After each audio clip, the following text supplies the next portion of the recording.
Naquele tempo, Jesus saiu da sinagoga e foi com Tiago e João para a casa de Simão e André. A sogra de Simão estava de cama com febre, e eles logo contaram a Jesus. Ele se aproximou, segurou sua mão e ajudou-a a levantar-se. Então a febre desapareceu e ela começou a servi-los. À tarde, depois do pôr do sol, levaram Jesus todos os doentes e os possuídos pelo demônio. A cidade inteira se reuniu em frente da casa. Jesus curou muitas pessoas de diversas doenças e expulsou muitos demônios. E não deixava que os demônios falassem, pois sabiam quem ele era. De madrugada, quando ainda estava escuro, Jesus se levantou e foi rezar num lugar deserto. Simão e seus companheiros foram à procura de Jesus. Quando encontraram, disseram: todos estão te procurando. Jesus respondeu: vamos a outros lugares, as aldeias da redondeza. Devo pregar também ali, pois foi para isso que eu vim. E andava por toda a Galiléia, pregando em suas sinagogas e expulsando os demônios. Palavra da salvação. Glória a vós, Senhor. Queridos irmãos e irmãs, nós estamos celebrando o 5º domingo do tempo comum e também agradecendo a Deus pela paróquia do Divino Pai Eterno nesse ano de criação. Olhando para esse Evangelho de São Marcos, ele tem algumas palavras que são muito caras e profundas, com um significado muito além. Domingo passado, Jesus ele entra na sinagoga. Hoje no Evangelho diz assim: Jesus saiu da sinagoga. Ele entra domingo passado na sinagoga, e lá na sinagoga tem um homem possuído por um espírito mau, que ele vai libertar aquele homem. Só que o verbo aqui utilizado para falar que Jesus saiu da sinagoga é um verbo que tem a ver com escapar, com fugir, com êxodo. Êxodo, que é o povo que faz o êxodo de ser liberto da escravidão, então faz uma passagem chamada êxodo. Em grego esse verbo se fala ekserkomai. Por que eu estou dizendo isso? Porque aqui a sinagoga ela faz parte de um sistema que muitas vezes também oprime o povo. Por isso, quando Jesus fala que ele está saindo da sinagoga, significa que ele está deixando, ensinando o povo a deixar esse sistema.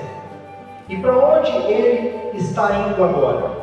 Oikia, ou outros textos, oikos. Oikia significa casa. Nós vamos ver que Jesus vai escolher a casa como lugar da catequese, o lugar do encontro, o lugar da cura. Tudo isso agora não vai se dar mais na sinagoga, vai acontecer na casa.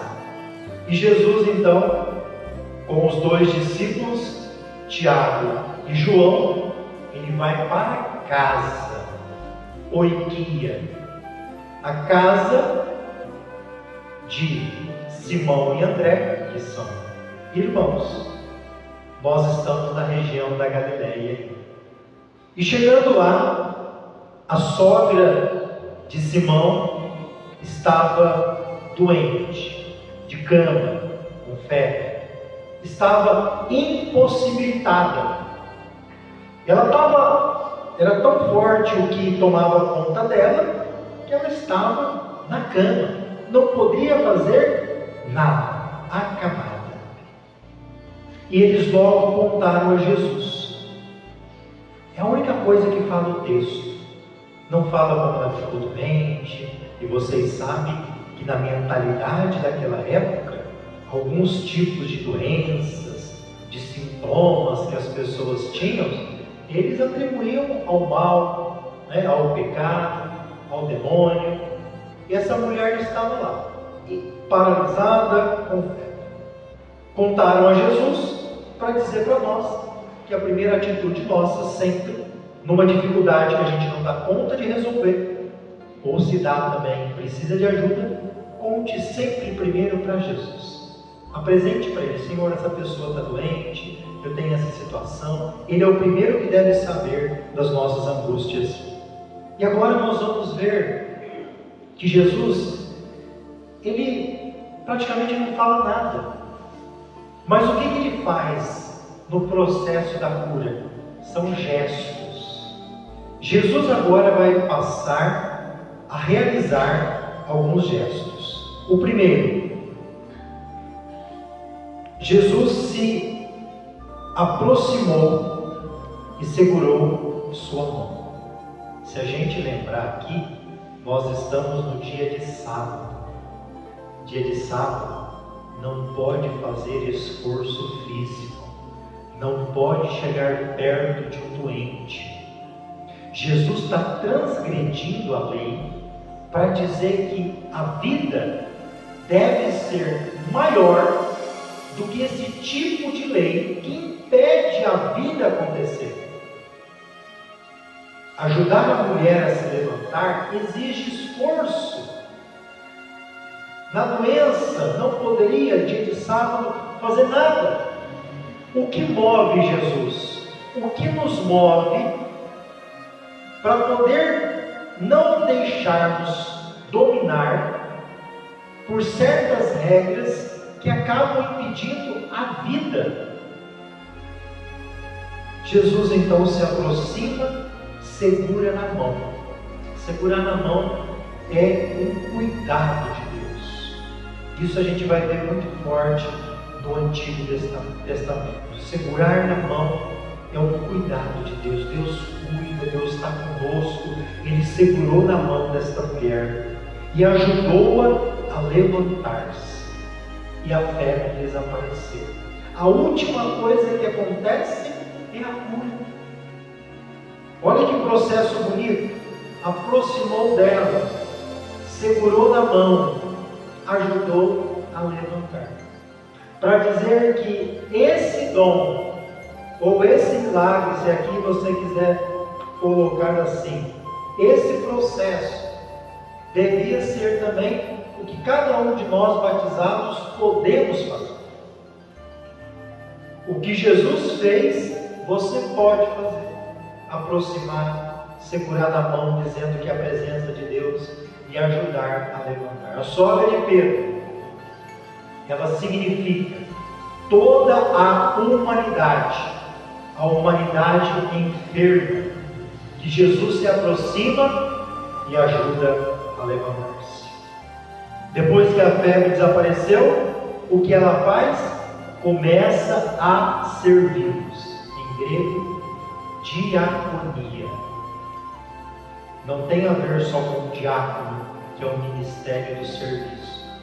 Diaconia é um ministério para todos nós. Você consegue entender que para Jesus, o importante de uma pessoa curada é que ela esteja disposta e disponível para servir? Nós não existimos na dimensão espiritual se não for para servir.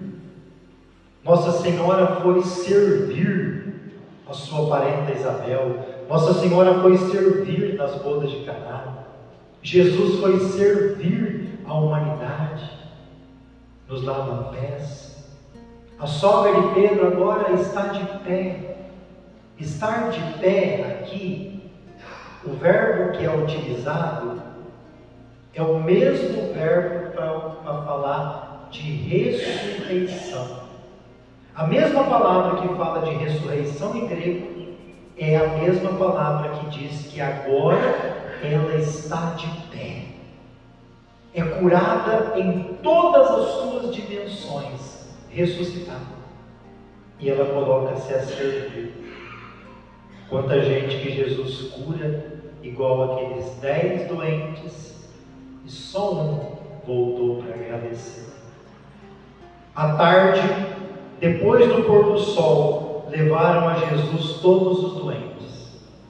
Não sei se você conseguiu fazer a passagem. Estamos no outro dia agora, à tarde, depois do pôr do sol. Por que eles levaram muito doente agora? Você vê como que é difícil a gente mudar de mentalidade. Porque no sábado ninguém teve coragem de levar. Porque no sábado não podia fazer nada. Nem os doentes eles levaram no sábado. Jesus deu o primeiro passo, curou a sogra de Pedro no sábado. Eles só levaram os doentes, os possuídos pelo demônio, no outro dia, que era um dia permitido, no domingo. E ali então Jesus curou muitas pessoas de diversas doenças, expulsou muitos demônios. E de madrugada, quando ainda estava escuro, Jesus se levantou e foi rezar no lugar deserto. Outra palavra importantíssima.